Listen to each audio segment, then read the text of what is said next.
Birds life cycle, পাখিদের জীবনচক্র। পৃথিবীতে সব প্রাণীরই একটি জীবনচক্র আছে, এমনকি আমরা মানুষদেরও একটি জীবনচক্র।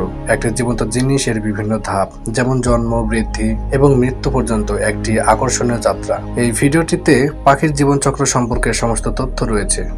সমস্ত পাখি একটি ডিমের ভেতরে তাদের জীবন শুরু করে।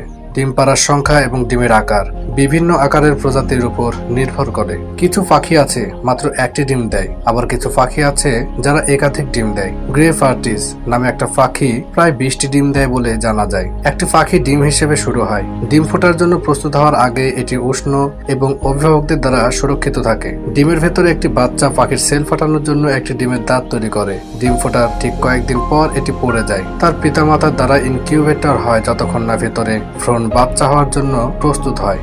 পাখি ডিম থেকে বেরিয়ে আসার পর সদ্য ডিম ফোটানো পাখিটি হ্যাসলিং নামে পরিচিত। এই সময় বাচ্চা নরম বৈশিষ্ট্যে আবৃত থাকে, যার কারণে উঠতে পারে না। তার অসহায় প্রকৃতির কারণে একটি বাচ্চা অনেক বড় শিকারের শিকার হয়ে যায়। তারা কিছু সময়ের জন্য বাসায় থাকবে এবং খাওয়ানোর জন্য এবং তাদের উষ্ণ রাখার জন্য তাদের পিতামাতার উপর নির্ভর করবে। প্রাক সামাজিক পাখি যেমন হাঁস এবং পেঁচা তুলনামূলকভাবে পরিপক্ক হয় যখন তারা জন্মগ্রহণ করে এবং কখনো কখনো তাদের নিজেদের খাওয়াতে এবং শীঘ্রই বাসা ত্যাগ করতে সক্ষম হয়।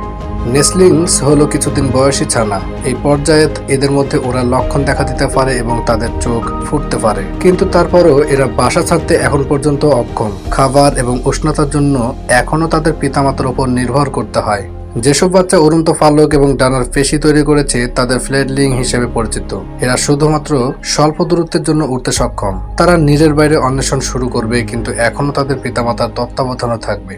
এই পর্যায়ে কিশোর পাখিরা উঠতে পারে এবং বাসা ছেড়ে চলে যায়। কিশোর পাখি তার প্রথম প্লামেজ অনুভব করে এই পর্যায়ে। দেখতে একটি প্রাপ্তবয়স্ক পাখির মতো লাগে এদের।